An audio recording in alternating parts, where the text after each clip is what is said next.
If I was Prime Minister for a day, I would definitely change speed limits on highways and then just collect the Prime Minister's pension for the rest of my life. Punishable by death, people that sit in the outside lane on the motorway.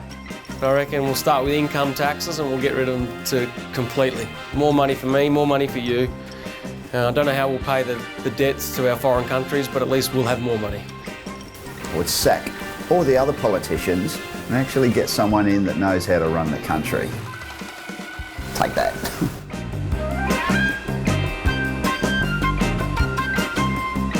Oh, you'd go backwards, for sure, to right a few wrongs that we all make through our life.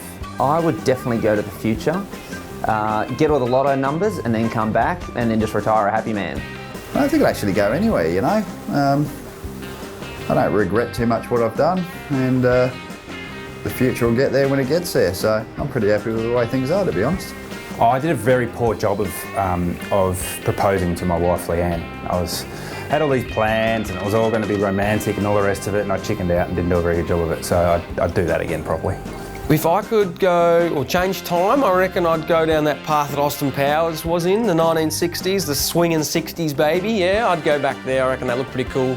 Flares, long hair, and everything else that went with it, drug, sex, rock and roll, that sort of would be a bit of fun.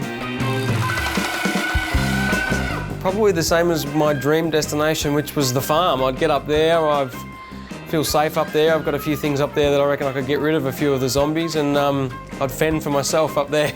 This is not something I've put a lot of thought into. It would involve some sort of semi-automatic weapon. Hand out sunscreen, because the dudes always look burnt and frazzled, you know. Get my leg up. My strategy to survive a zombie apocalypse would definitely be run really fast, because I hate horror films, I hate scary things. Maybe a lightsaber. I'm not too sure, but there'd be a lot of bloodshed for sure. Oh, you never tell big lies, only little white lies. Oh, there was one with my dad, with his car. I borrowed his car one night and I took it out and I scratched the door, put a big scratch in the door. So obviously when I got home, I parked it close to the wall so he didn't see it. We went out again the next day and he didn't notice it until we'd parked it in this car park, and then I came back from where we were. I said, "Oh, Dad, someone scratched your car." And he goes, "Oh, that's a real bugger, isn't it?" I said, "Oh, well, it happens in car parks," and I got away with it. I think maybe one night in a bit of a drunken attempt to sort of impress a lovely female, I might have maybe I let her assume that I was Batman at Movie World. It's sort of ongoing and it keeps getting brought up in the media all the time, but it's my age. But it's not a lie, I'm telling the truth. Honest.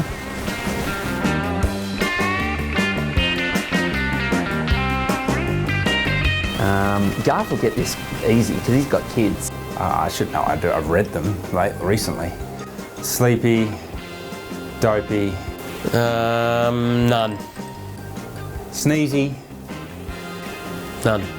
Snoozy, sleazy, floozy, doozy, I don't know, Fred, Harry, Jack, Garth and James. I don't know. How am I supposed to know? I don't watch fluffy movies.